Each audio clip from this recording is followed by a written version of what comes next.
with Burhan Qurbani, director of Berlin Alexanderplatz, and Roy Grundmann, professor of film at Boston University. My name is Karin Oenschläger, and I'm the film program curator at the Goethe-Institut Boston. Thank you very much to the Coolidge for hosting us today. And you can still see Berlin Alexanderplatz until midnight tonight. It's streaming in the virtual screening room at the Coolidge. I will briefly introduce our two speakers before they take over for the Q&A, and I will also monitor the chat, and you're welcome to post your questions in the chat, and we will get to all of them before we say goodbye here. We are also recording this conversation, and we will post the link on our website at the Goethe-Institut Boston and also at the Coolidge site. Both our panelists are old friends of the Goethe-Institut Boston. Burhan Qurbani has visited us almost exactly 10 years ago in 2011 to present his first feature film, Shahada, which I think was also his film school graduation project. His award-winning second feature, We Are Young, We Are Strong, about the xenophobic riots in the East German city of Rostock in the early 1990s, came out in 2014. Burhan was born in 1980 in West Germany after his parents moved to Germany as political refugees from Afghanistan. His father was a civilian employee in the US Army, and Burhan grew up in different cities all over Germany. And he now lives in Berlin. Berlin Alexanderplatz premiered at last year's Berlinale, where I also saw it, and it was released over the summer, unfortunately, right when the pandemic closed theaters everywhere. It has received 5 German Film Awards, and it's still receiving awards at festivals worldwide. Roy Grundmann teaches film at Boston University and has collaborated with the Goethe-Institut Boston since 2007. He curated the first comprehensive North American retrospective of the films of Michael Haneke, which was also our first project together. Welcome, Roy. Roy is interested in film and media in various modernist and postmodernist contexts and has organized international conferences and retrospectives of such renowned filmmakers as Werner Schröter, Ulrike Oettinger, and Matthias Müller. In addition to his research, Roy also writes for the Film Quarterly Cineast magazine. Welcome to both of you, and I'm very much looking forward to your conversation. And I think I will disappear now until I come back for the Q&A with the audience. Thank you, Karen. Thank you.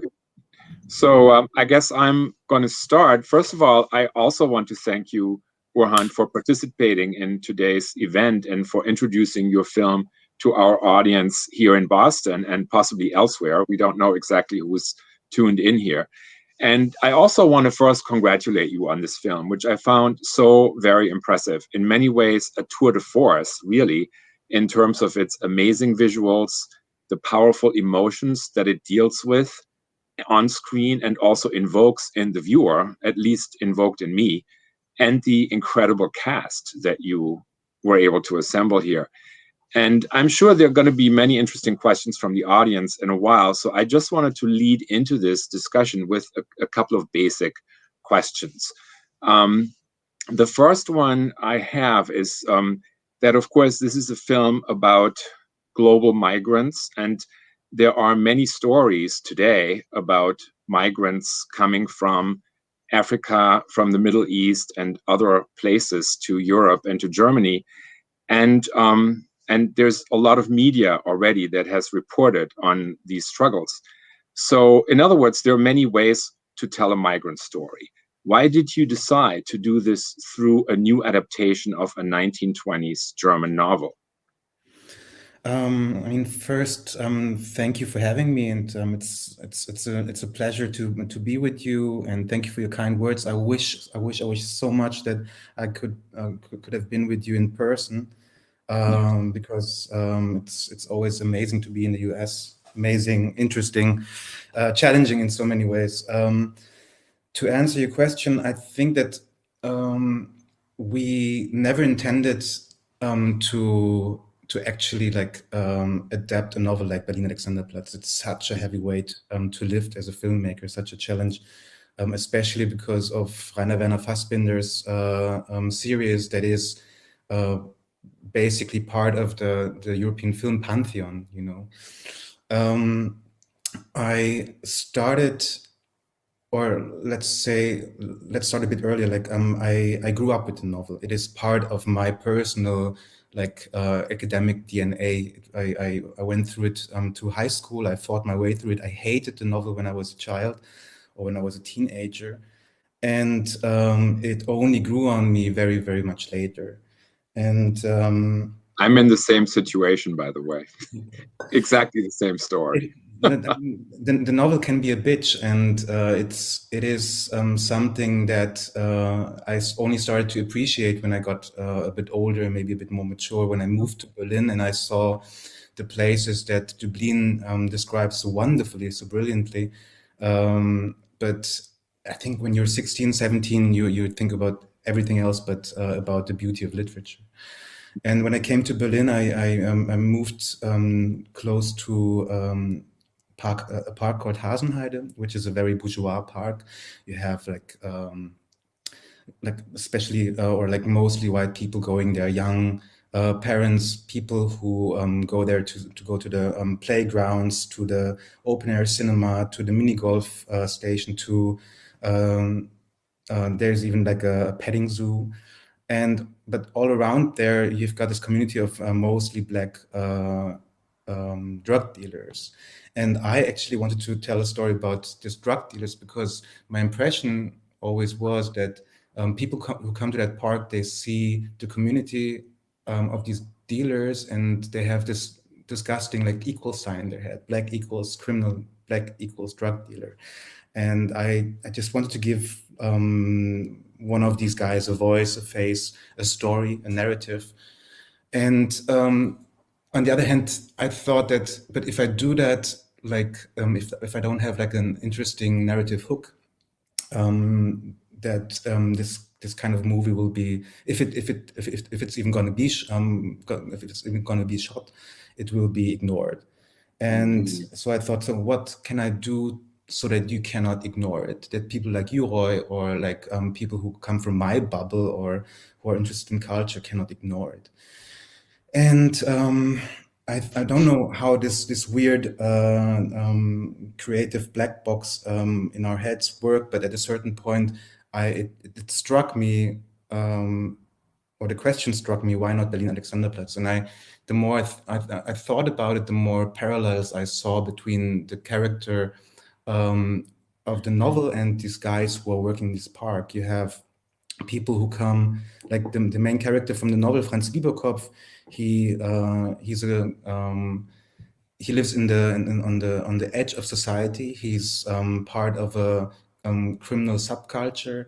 He tries to make his way in to the middle of the city and to the middle of society, but he's always like a black sheep in that sense. And I looked at these boys in this park, and I thought that they have like a very similar struggle. And so that was like when the journey started, and that was almost 8 years ago. Mm-hmm. And if I smoke, I'm not sure. Like, I'm sure it's fine.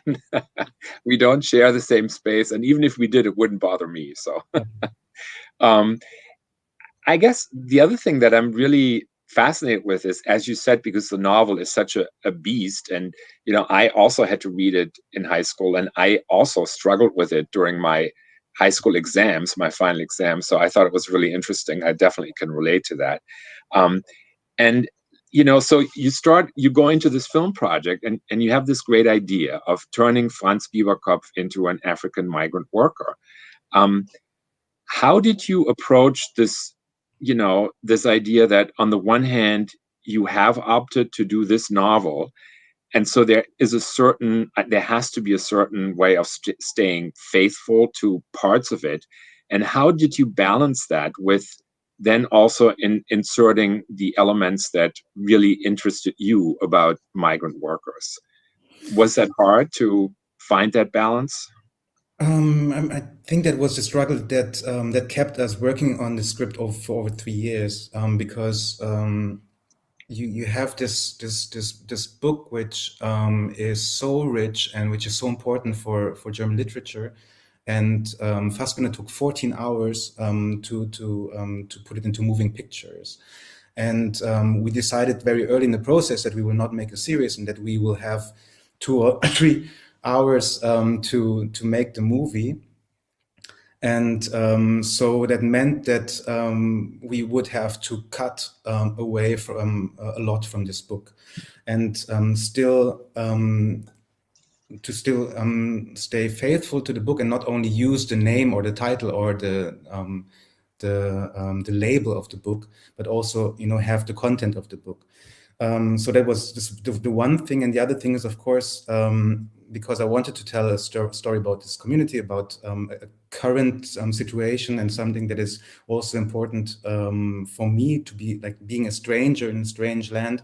That was like the balancing act that we had to go through the whole time. So we started with basically using a sledgehammer and deconstructing the novel to its bare nakedness, and then to see, okay, so what do we have there? Like, if you only take the pure plot, the narrative, it's about this guy who comes out of jail. He has killed his girlfriend, and he leaves jail and he wants to become a better person, and that is his main struggle. He gets involved into this weird ménage à trois between Reinhold, Mietze, and him.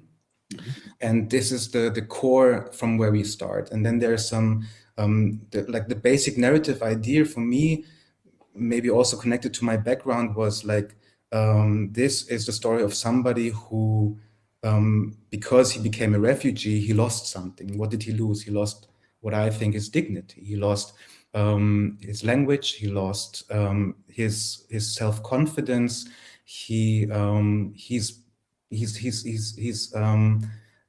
gestrandet. Sorry, the English word. He's stranded. He's stranded on the shores of a new land, and he has to completely redefine himself, and he has to struggle with some guilt that he put upon himself.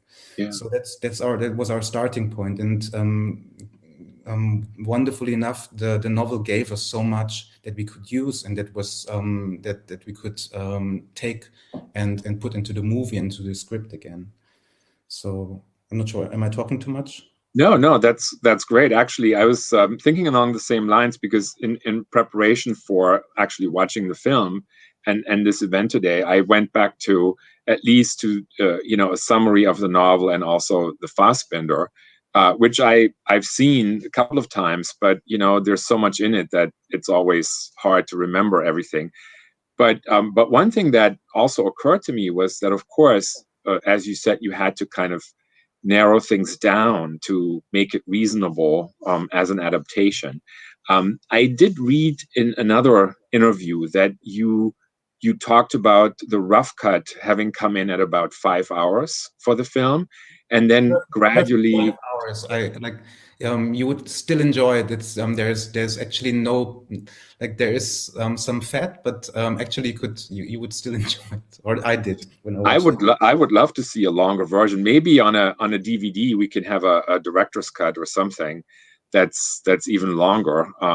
But in any case, then you had to bring this down to 3 hours. So I guess my question was, I was wondering what ended up being eliminated. Was it whole characters that we have in the original story that we don't have in your film, in the finished film? Like, for example, this guy Mac, who is really the first, crook that Franz meets, and before he meets Reinhold, and some of the female characters. And so I don't know what, can you talk a little bit about that elimination process?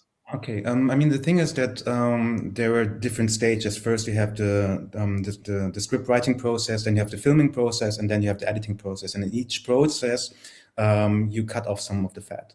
Mm-hmm. And the thing is that when we talk about the first rough cut, in any film project, it's always much too long. It's always like the editor will always throw everything that you've shot into this rough cut. So that's the reason why it was so long. And so what we did in the beginning of the work on the script was, so we had this skeleton of the plot, and we were looking for the different turning points, moments of conflict, and beats that we could use to tell the story in a way that it sucks you in and that you will enjoy as an audience. And so what we saw in the novel as structural references were the 10 chapters. We cut it down to 5, but also this triple rhythm of him being betrayed, falling, and lifting himself up again. And that was connected to certain characters. And I guess in the novel it was Otto, Reinhold, and later Reinhold again. And so we have in the beginning, when Francis is still Francis and he's in the refugee shelter, he meets this guy Otto, which is like a makes sense, yeah. And he is the first. He delivers the first betrayal. Through him, he meets Reinhold, which in the novel happens much later. So there's a lot of stuff that we had to cut out in between. So to get the story flowing, we brought the most conflict potential early in the movie, which is of course Reinhold. So that was what happened in the script. And during the shoot, in the preparation of the shoot, we also had to start cutting down because we realized we are under-financed for what we want, and so we had to get even leaner. And then what happened in the editing process was I left the set on the last day of shooting, and then for 2 months. My editor, Philip, this is the way how I work. I gave him the first rough cut. I said, just like, do whatever you want, whatever fits you, whatever you think is the film that we have there. And the only thing I said is don't cut out any scene yet. Don't do it now. Let's do it later. And so that was this 5-hour thingy.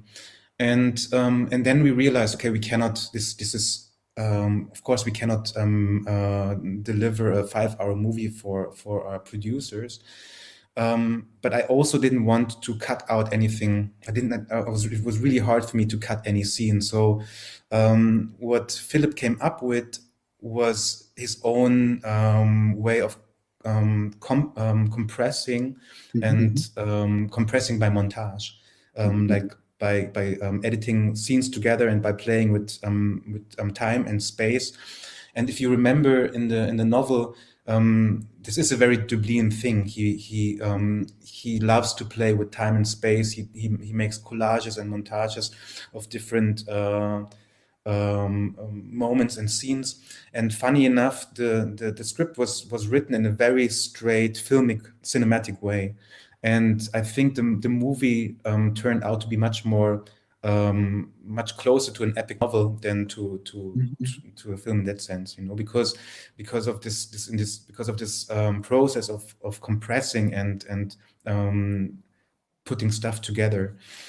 Like my favorite moment is, or when we actually started to do this was there's this moment when. Franz, he lost his arm. He lives at Mietz's place. They've just come together, like to the same place. And there's this moment when they both, in a parallel montage, they walk through the house, and they both end up in the kitchen. That was never planned to be cut together parallel. It was never meant like that. But the moment that Philip did it, we realized 2 things. First, we can compress time and space, and second, now we believe that this is the beginning of a love story, because we basically physically and by editing we put them together. It was never planned like that, but it worked perfectly. And then we realized we can do that with other scenes too. And suddenly we had this rhythm of or this technique of putting scenes together which were never meant to be intercut. That's incredible. I mean, I agree with I have an echo here. I'm not sure what I think now it's gone. I agree that I thought that the editing is one of the really amazing creative aspects of this film that I hadn't mentioned before, and I'm glad you did now. And the creative process really sort of continuing way after the shooting is completed, and filmmaking as a process doesn't stop until the film is actually completely done, which I think this film is really a great lesson to, Please let me tell you about my wonderful team. You know, I have this amazing luck, blessing that I work with family. I work with people who I've been working with for over 10 years now, since film school. And they're bursting with creativity and talent. And I'm basically, most of the time, I'm the guy at the catering, and I'm drinking too much coffee. But it starts with my co-writer Martin, who he's a huge Fassbinder fan, and still and he has a certain language and a way to write, and a certain rhythm which is amazing. And then my DP Yoshi, who I've been working with for over 15 years now, who is a visual genius, and my editor and my sound designer and my musician. I'm always like I'm always in awe of the talent of these people, and I'm glad that we could create something together which is which obviously seems to touch people. And the thing is with this different creative stages are like interesting for me, because I'm not a multitasker. I cannot do music and editing at the same time. So it's first we edited the movie, we shot the movie, we edited the movie, and then we started this post-production process with sound. And that's a universe for itself. And I think it's so underappreciated, because so much happens in sound design. And I'm so privileged to have been working with Dasha. She, the musician who used to be my student. I was giving lessons in film school in Potsdam, and there was this girl, like 28 years old, and she blew my mind. And I convinced my producers to make the soundtrack, and it's unbelievable. Like, if I'm allowed to say so, but I think it's wonderful what she did. And also the sound design. It's heartbreaking for me that the audience right now in Boston was not able to watch it on the big screen with the sound that it deserves, because the sound design is something else. It's really wonderful. Go ahead. Can I give you my favorite example? It was Michael Schöpping. He was my sound designer. He's like in his 60s, and I think that his hearing is not the best anymore. So everything is a bit loud when he's mixing it. And there's this scene when Reinhold and Mieze, when they're doing this trip together, and they're going into this refugees shelter / brothel. And what Michael did is he cut off all original sound, and he built a sound collage, and he used the sounds of train stations, which are not connected to the scene at all. If you watch it, you don't realize that nothing in this scene is in sync. But because our brain works like it, we put it in sync, but it disturbs us. And I asked Michael, why do you use the sounds of train stations? And he's Dutch, but he said, I cannot think of German history without thinking of people being put and thrown out of trains. And what I feel, he said, what I feel here is that this is a new kind of Holocaust. Mm-hmm. And it was mind blowing. I always get the shivers when we come to that stage of the film, and I'm thinking of his words and what it means, So it really shows that film is a truly collaborative art, that in addition to your ideas and creativity, everyone contributed their own ideas to the project. I try to keep hierarchies on set low. I mean, a film set is always it's structured military, like military. It's you need that kind of structure so that you can shoot. Otherwise, it will be chaos. It's democracy on set is an illusion, but you can keep the hierarchy flat, and you can ask everybody for what they think, what they feel, and involve everybody, so that everybody also feels that it's their movie, and they will invest much more into the movie, much more energy and much more passion. I can see Karen coming back on, which tells me that we want to maybe switch over to audience questions. But before, can I ask one more question before we do so? because you talked about the fact that we as an audience right now are unfortunately not able to see this film in theaters in the US. Can you share any information when that might change? Does the film have a US distributor yet? Is there any timeline when we might be able to see it in theaters here? The film, lucky enough, the film is with Kino Lorbeer, which is an American distributor. And I think this whole thing right now is in collaboration with Kino Lorbeer. And I think it depends very much on how fast the US will be vaccinated. And I think I heard that in New York, the cinemas are opening again, or in some other parts of the US too.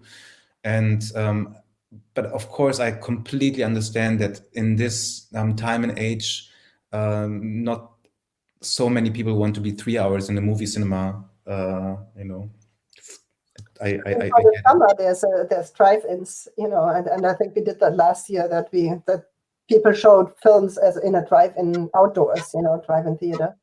But I also don't know what the plans are. I want people to watch this movie in their Tesla. That would be fucking amazing. Have you shown the film? Have you shown the film in Germany also specifically to the migrant community? We had some screenings that were in collaboration with organizations for refugees. But of course, because of the very limited release that we had, we invited everybody, like no matter what creed, no matter what ethnic background. If you want to watch the movie, you were invited. But of course, we had screenings for people who fled, and it is always touching to get their feedback. And I think that, because in the beginning you said migrant movie, and I'm not sure if that is true in that sense. You know, like one of the most important inspirations for us, one of the movies that we use as a reference was a film like Scarface, or also The Godfather, like films about which are gangster movies in a sense. No, absolute gangster movies, but they're movies about migrants who they are basically migrant movies. And I think that Scarface, more than any other film, is kind of like verwandt. Sorry, it's related to. It's related to our film too, yeah. Because what the Americans are so good in is they can use genre movies like gangster films and tell so much about their society. Like, this is something that we in Germany suck in. Absolutely. Really. And you have a plan to also maybe develop a gangster movie, I take it, or? I'm working on it right now. Like right now, I'm working on a trilogy. It's inspired by Kieślowski's Three Colors, but instead of blue, red, and white, I'm going to take, of course, black, red, and gold. Yeah. Einigkeit, Recht und Freiheit. Like the German motto is unity, freedom, and justice. And I'm going to make 3 movies about that, and one of them is a gangster movie. Wow. Well, excellent. Karen, do you want to open this up now? Or? Yeah, I mean, we were scheduled to last about 30 minutes, but both Burhan and Roy, you both said you are happy to go longer as long as there are questions from the audience. So maybe we should start getting to them. I have 3 cigarettes left, so let's get it on. Okay, the first one from Javad Hussain. How did your own cultural identity influence you in making this film? My parents are from Afghanistan. I grew up, and I am a Muslim. I feel that I am German and I'm a migrant. I'm caught between the chairs in many ways. And I think that what I said in the beginning, this is the story of a stranger in a strange land. This is very much something that is connected with my movies and me, definitely. But I try to not become too private in my work. I don't try to make a film about me, but more about the general immigrant experience. And I think one of the first things that I wrote for the film was a monologue by one character called Eva, where she says that she is of color, but she feels white. She is of color, but her voice is white. Her words are white. The way how she thinks is white, but she will always stick out as somebody who is not part of that white society. And I think that this is something that, or this is a feeling that I grew up with, that I was never enough German, enough, integrated into this society. So even if I had an amazing phone call with somebody who didn't know me, and I met that person, and that person saw my face, it was like there was at least a short moment of shock. Like, how can you be that voice on the telephone, or how could you be that person that I thought was like me? And I think that is something that carries through all my movies, like to be strange in a strange land and to find your place in that world. Mm. There's a related question, actually. What feedback have you heard from migrant communities? Maybe that is also. I think that what I got was a lot of this feeling of, especially in the first part of the movie, this feeling of helplessness that is very common to the immigrant experience. That because you don't have language, you don't have an anchor point in that society. You feel like in the movie, literally impotent. You're stripped of your dignity because you're not able to communicate or to express yourself in a certain way, and that you are by structure stuck in a point where you don't want to be, because the structure itself doesn't allow you to get out of it. Next question. The protagonist's struggle to be good was one of the gripping drama, especially in the Fassbinder interpretation. What is your take on this very human condition theme? The thing is that I said in the beginning that I grew up as a Muslim, but I grew up in a Catholic village in West Germany. So I grew up with a lot of guilt. And I think that this is something that is also an undercurrent, a narrative undercurrent in almost all my movies. To feel guilty about not being good enough, or not being according to what is expected of you.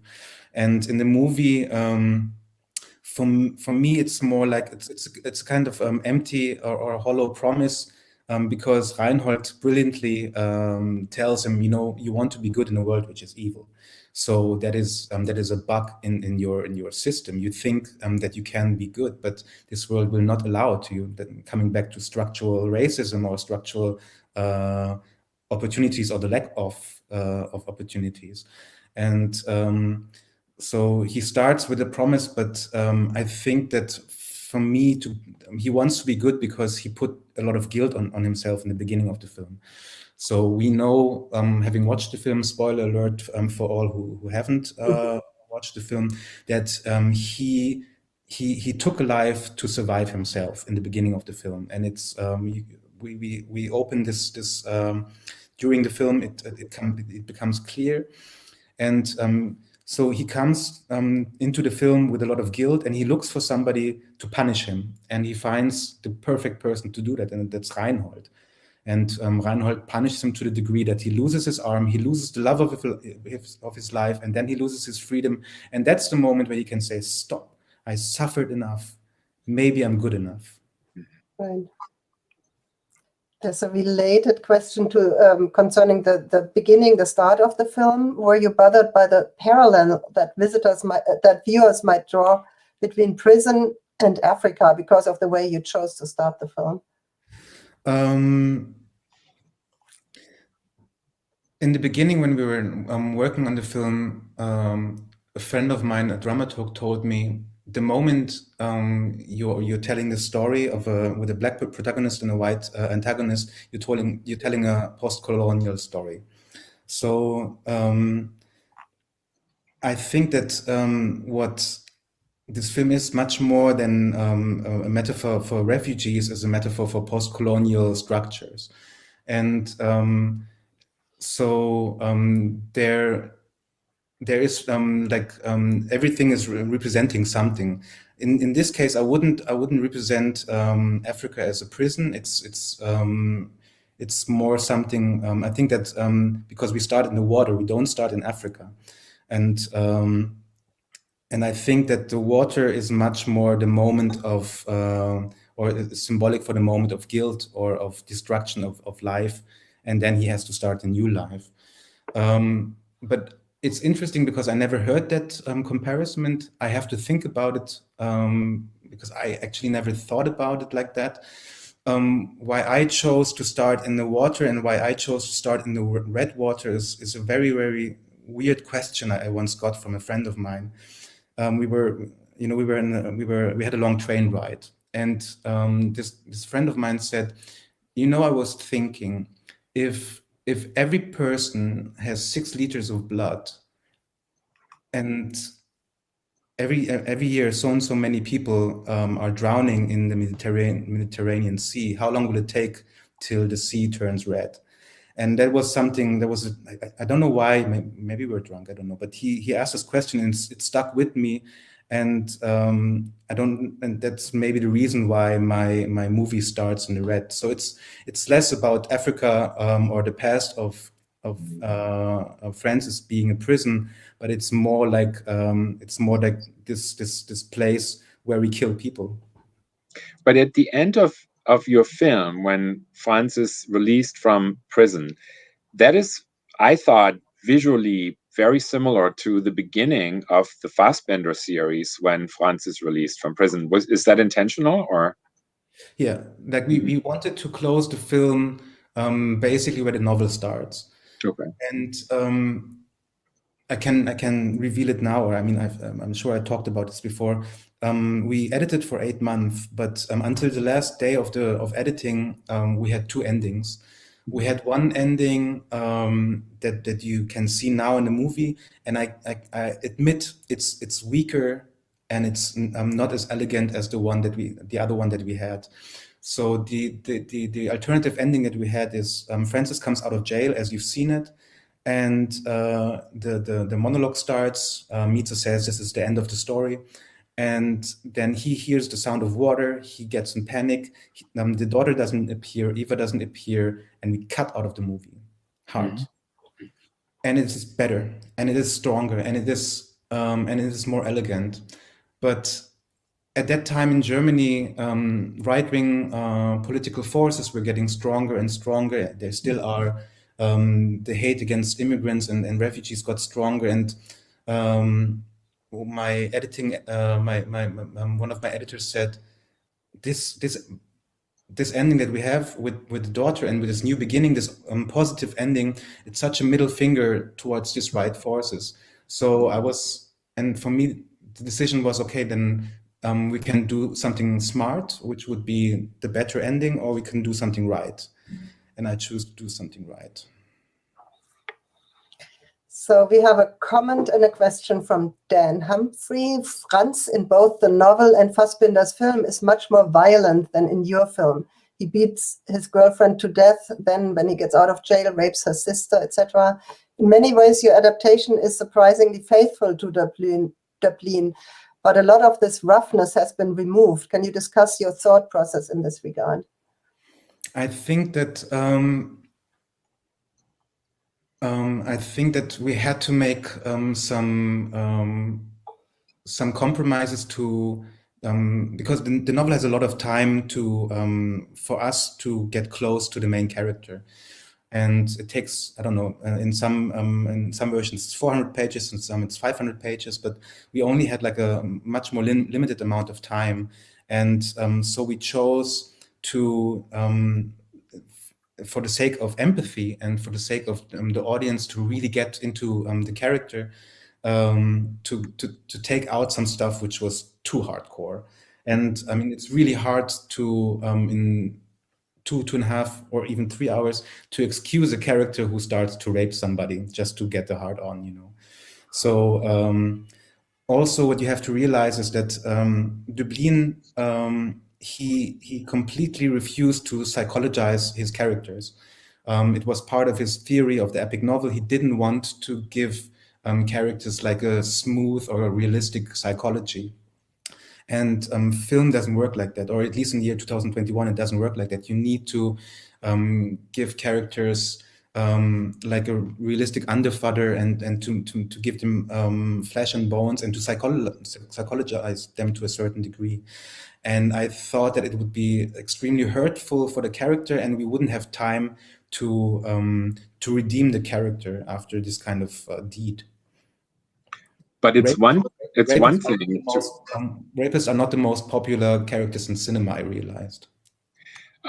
It's one thing to psychologize, but it's another thing to turn a character into a quote-unquote psycho, which I thought happened a little bit with Reinhold. Can you talk for a moment about that? Why Reinhold becomes the kind of person he is, which is quite different from how I remember him. Maybe I'm misremembering a little bit, but I thought that, you know, his mental instability was really quite menacing and very pronounced.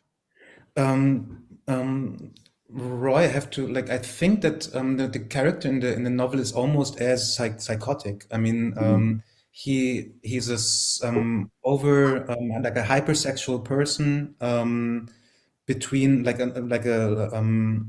intersexual person who uses and abuses people, and who is much more abusing the women that he's with in the novel. And he stutters and he has yellow fever, so he's a through and through broken character. And what I try to do is to have this menacing and evil person in a sense, but to still kind of create something that the audience can bond with. And I don't know how you feel or how our audience feels, but I really enjoy to watch him being evil. Because in this safe space of the cinema for 3 hours, I'm allowed to live something inside of me that is Reinhold, and then I can let it go after the movie. So I think that we actually toned down Reinhold a bit, to be honest. His take on society is certainly not wrong. You know, I mean, he doesn't lie in that regard. He never lies. That was when I was working with the actors. This was one of the main deals that I had with Albrecht Schuch. Your character doesn't lie. He never lies. And this is something which defines him, because even when Francis asked him, "Why did you throw me out of the car?" he says, "Because I wanted to kill you." Completely straight, but in his straightforwardness, he's dangerous, and he's manipulative and evil. Yeah, there's a question from my colleague Iris. Could you speak about how the actors prepared for the roles? You know, that relates to Albrecht Schuch, I guess, who was great, and also Werke. Maybe you can elaborate on that a little. Let's limit it to the three main characters of the film. Each of them, they come from three completely different schools of acting. So you have Albrecht, who comes from a very German theater school, like this stage theater school. He learned it German stage theater is something special. I love it. It's wonderful. It's not comparable to Anglo-Saxon theater in any way.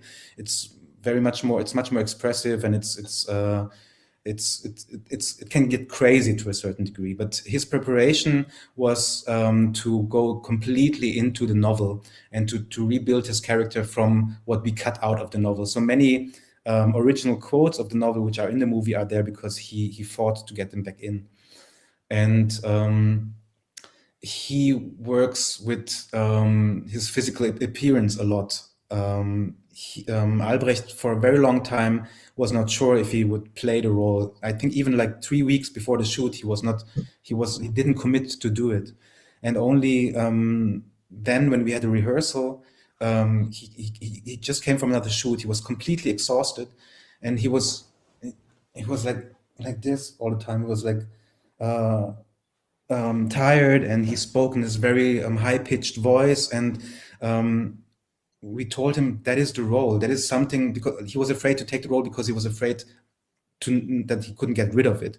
And we told him this is a way how you can safely get into the role and slip out of the role again in taking this weird physical appearance.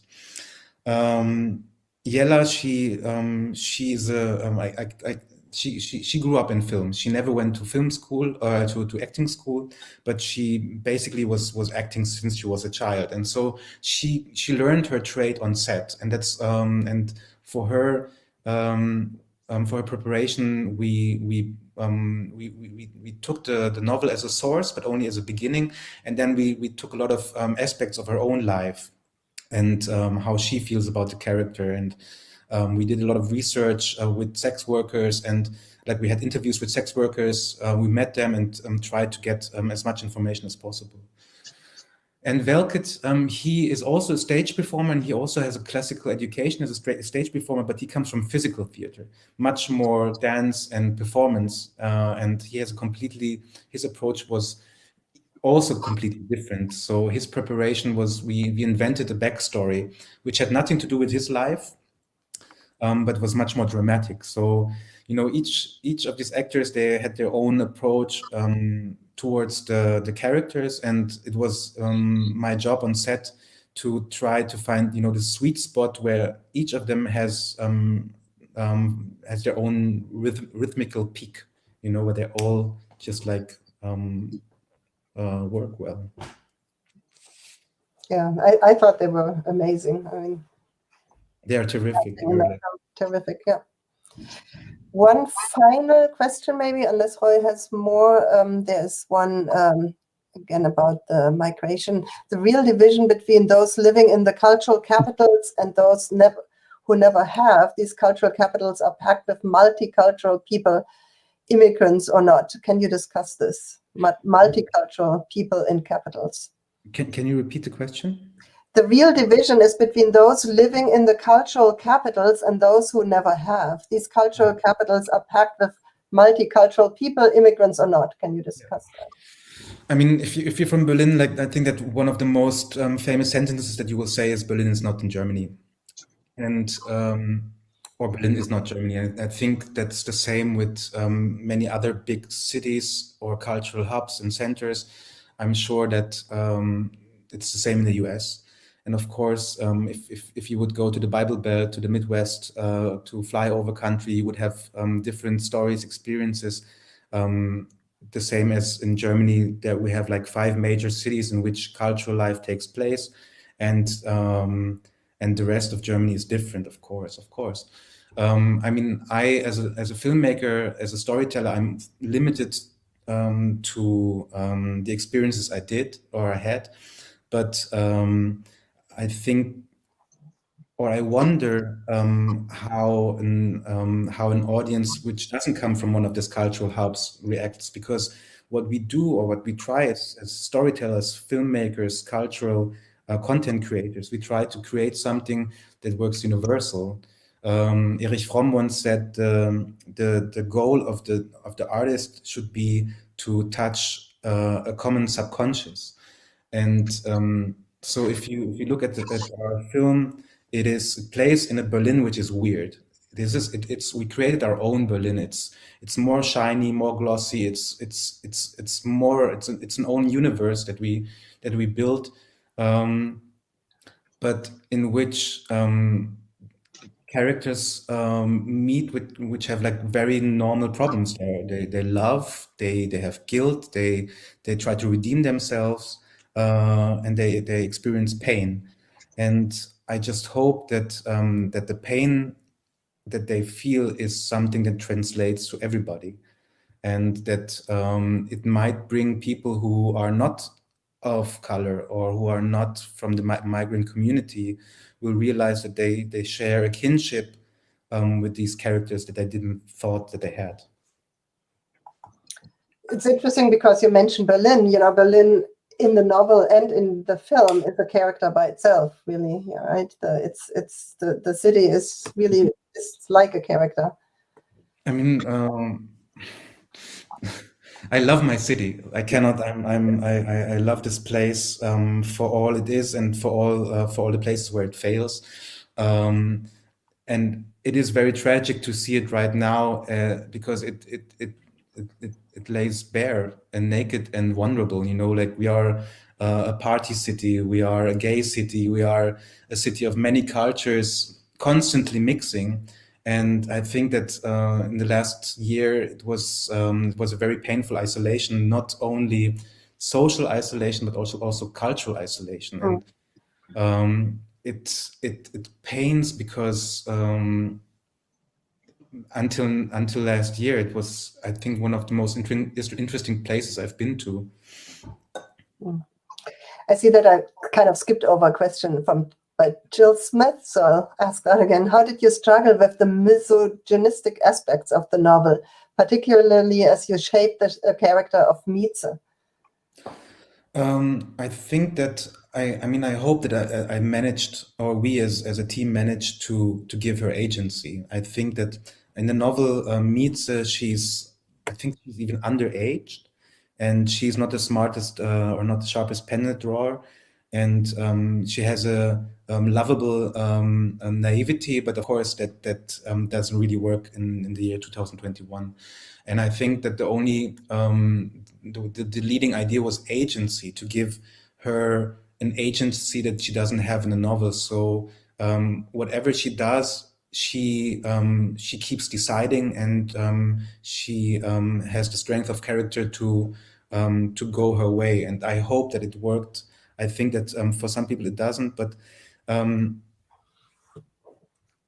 again, when I look at the three movies that I've done, if one theme is the strange in a strange land, the other theme in my movies is men and how men scheitern. Sorry, How they fail. Yeah. How they fail in being men, or how they fail in being good as men, in their roles as men.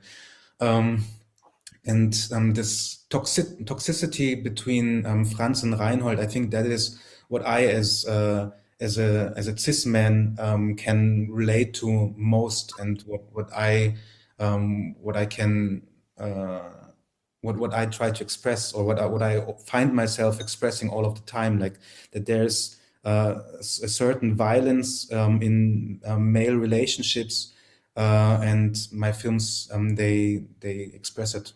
Sometimes good, sometimes bad.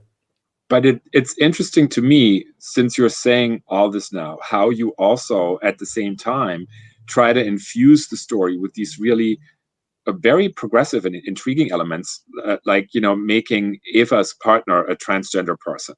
And I noticed, and this was noticed by others too before, how, you know, that Berta has this sort of little speech during the opening of the nightclub saying, "We are the new Germans," and that is sort of really can be juxtaposed or contrasted to Franz's speech when he tries to recruit the immigrants back in the camp, where he says, "I am the German dream." So, Roy, what a good-looking question. I mean. No. Yeah, because it's so much about also, you know, him modeling himself on the American dream, on a whole way of immigration, and you talking about the gangster film, you know, and the American dream. And I thank you so much. I really love that you noticed that. So the thing is that I was writing the speech for Francis. Actually, I was writing it in the US. I was in New York at JFK when Muhammad Ali died, and I remember it was a weird shock. And I saw, like, everywhere in the airport you had the videos and speeches of him, and I modeled the speech of Francis, this "I Am Germany" speech, after, like, it's a weird mixture of Muhammad Ali, the Godfather, and Hannah Arendt. And but it is something that stands for itself, and I see it more intellectual. And the speech of Berta is much more personal for me, because again, like, I love Germany. I grew up here. It is the place where I am at home. But this feeling that that I can never be German enough is something that I always carry with me. And the audacity of Bertha to say we are the new Germans and we define who we are, and it doesn't matter what creed, what sexuality, what gender, what ethnical background. It is our decision, and in that sense, Francis' speech is a shout out and a provocation, but Bertha's speech is dangerous because Bertha she's asking for us to completely redefine the way how we think about nation and about nationality. And I mean, for us, coming from Germany, growing up in Germany, nation is something that we don't like we don't like this word in our language. It's always connected to nationalism, you know. Mhm.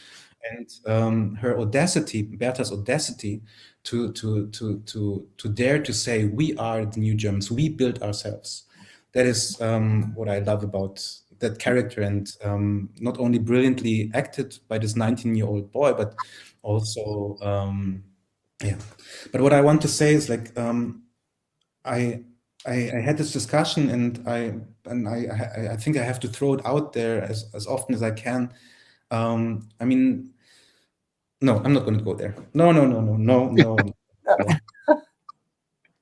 Well, maybe one thing we could add, or at least I'd like to add, is that, characters like Eva and Bertha do not only exist in Berlin, in contemporary Germany.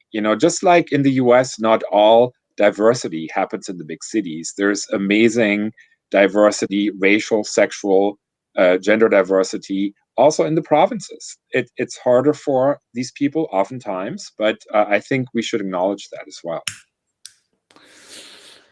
I think that I mean, like, I have the viewpoint of a European on the US, and I see US as a binary country. It's divided in the middle. Like you can see it in your elections, but you can see it in every major cultural, political, and economical discussion point. It's cut in the middle, and but I think that life, like real life, is much more complicated. That makes many people afraid, because it's much easier to live in a binary world where there's right and wrong, good and evil, them and us.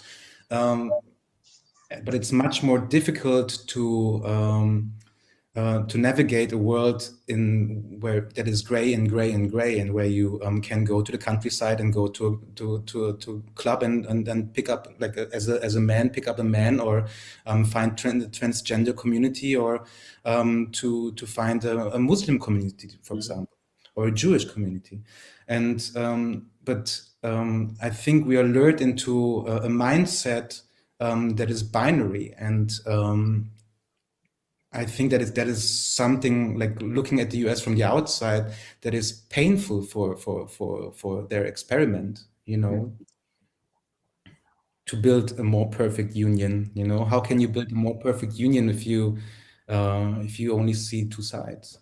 Well, I mean, I think it was inspiring what the line you put into Bertha's mouth in the script, when Bertha says, "Es geht nicht darum, was du hast, es geht darum, wie du es trägst." I wrote that down.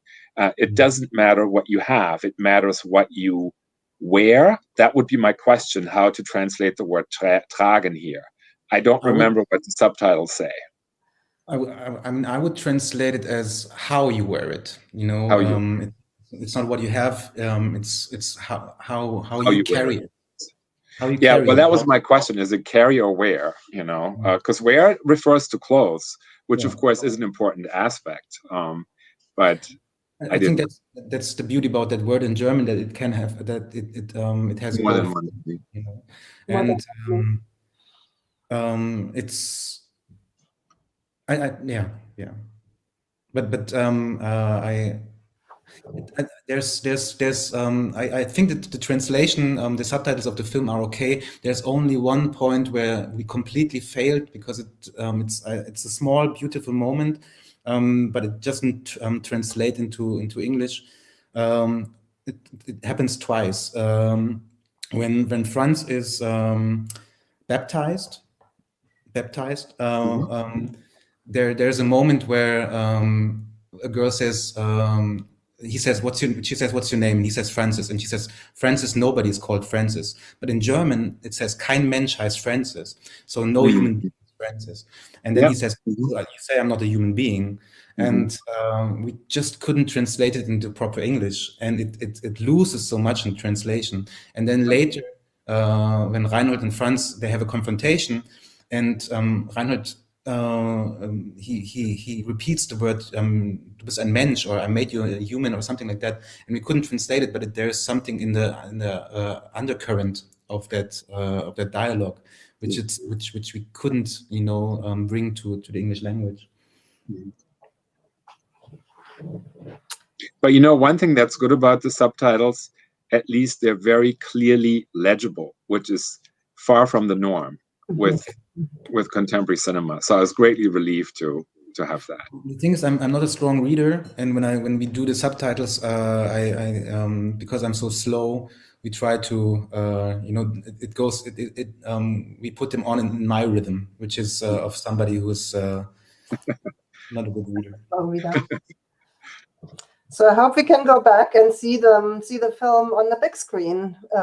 Hopefully, maybe the Coolidge is bringing it back whenever they reopen or somewhere else. So I think we've gone over an hour now instead of 30 minutes. You're done with your cigarettes, Burhan? I have one left. But what I want to say is that first I thank you so much for having me. Thank you, Roy, for your questions. But also how much I miss cinema and how much I'm like, after the first lockdown, I thought, okay, cinema can survive. It's no problem. We will get through this. But now I'm really afraid that cinema might not survive. And I mean, I think we watch more content than ever before, but we don't watch it like we watch it in cinema. And I really urge our audience tonight that when the cinemas open again, safely open again, that we go to the cinemas and that we support the theaters and that we watch concerts and that we don't forget what it means to share this I think holy spaces, because they're spaces of empathy. What I said before, film in its best, what it can do is it can bring us to a space of empathy where we find kinship with people that we didn't know that we had one.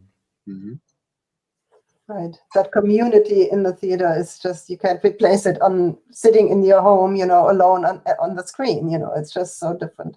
We laugh differently. We laugh more. We cry more. We have somebody to share the experience with when we leave the cinema. And I'm completely addicted to Netflix and Amazon, but I binge watch stuff while I'm cooking, while I'm doing my emails, and I don't remember what I watched. And the thing, if I leave a cinema, it's burned into my consciousness. And okay, of course there are forgettable movies, of course there are bad movies, of course, but it's still a different experience, and it's something social. It's something that we share, and I really hope that the audience, even if they watch the movie on their screen tonight, that they the next time they will watch the next movie on a screen with other people. Yeah. Good last words. To better times. Thank you both. Thank you so much. Cheers, and see you in the theater, and see you in Boston with your next project, Burhan. Thank you so much. Thank you, Roy. Bye-bye. Thanks. Thank you. Yes, thank you. Thank you. Bye-bye. Coolidge.